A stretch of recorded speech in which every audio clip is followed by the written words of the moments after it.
বাসায় গেস্ট আসবে, তাই ভাবলাম যে ফ্রুট কাস্টার্ড বানিয়ে নিই। এই জন্য ফ্রুট কাস্টার্ডের জন্য ফার্স্টে কাস্টার্ডের সাথে মিল্ক অ্যাড করে নিলাম, খুব ভালোভাবে নেড়ে চেড়ে মিক্স করে নিলাম।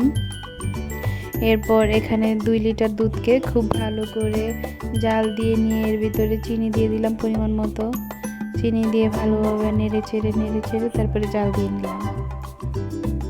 দুধটা যখন ভালোভাবে জাল দেওয়া হয়ে যাবে তখন এর ভিতরে কাস্টার্ড মিক্সটা দিয়ে দিব।